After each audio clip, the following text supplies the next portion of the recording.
Good morning, VP. Since wala po kayong intention to run for Vice President from the very beginning, can we say na napilitan ba talaga kayo and without yung call ni Senator Amy, masasabi niyo ba na nagamit lang kayo para lang manalo si President Bongbong Marcos sa pagkapangulo? Napilitan, hindi. Very rational yung decision making ko sa pagtakbo as Vice President. Sinabi ko kanina. Ganon din ginawa ko. Nilista ko yung positive, nilista ko yung negative. Nandun yung positive, sinabihan ko yung pamilya ko, tell me the negatives. So,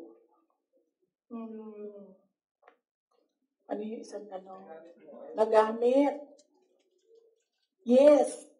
Clear naman yun. Tinanong ko, bakit ako? And then she said, matatalo kami ni Lenny kung hindi mo dalho ng mga Bisaya. Kaya nagbigay ako ng options. Bisaya tanan. Dolorosa, Bongo, Manny Pacquiao.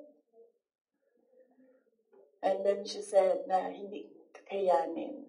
Except for Manny Pacquiao, hindi naman siya nagsabi na hindi kakayanin. Ang sinabi lang niya, nag-refuse si Senator Manny Pacquiao. So, of course, ginamit nila ako para manalo sila. Obvious naman yun. Gusto niyo makita yung survey? Hindi ko siya dala.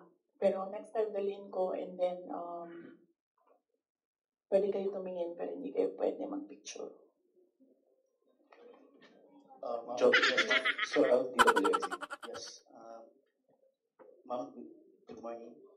Ayong buntag, ma'am. So, tanawin mo, ma'am, sa tingin mo, ma'am, dapat tumakbo na lang po kayong presidente? Hindi din. Kung papabalikin ako, tatakbo ka Vice President. Lagay ko dyan. Drag me to hell. Ma'am Marlene po from Radyo sa Estrada. Here po, ma'am.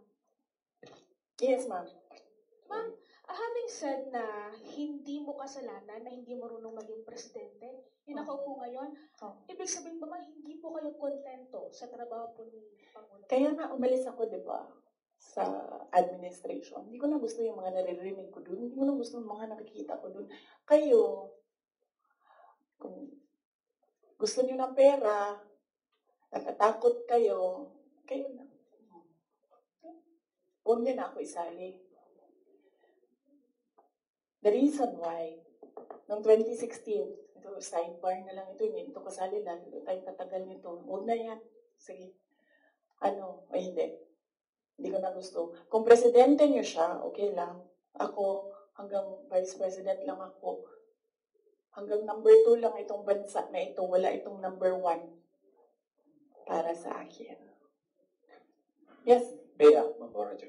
Yes po. Hi ma'am. Kanina po kasi sinabi niyo na, ma'am here. Yes.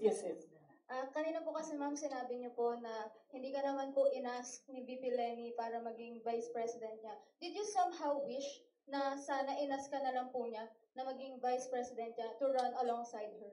Hindi, ma'am. Ginuukog og nidaog si Lenny. Doon mangyapon na nila si PRD, di ba? Mag-ICC, gihapon na. Samot na. Si Trillanes o si Lenny, magkauban man na sila. So, kung presidente si Lenny, ilahag hapon ng ICC. Alam niyo ba bakit hindi umuusad yung ICC? Kwento ko sa inyo next time. Masyado na kayong madaming material. Pwede natin i-cut ito. Red Mendoza. Ma'am, sorry ma'am. Ma'am, may hanging question ako sa inyo the last time kasi ito yung tungkol dun, yun nga,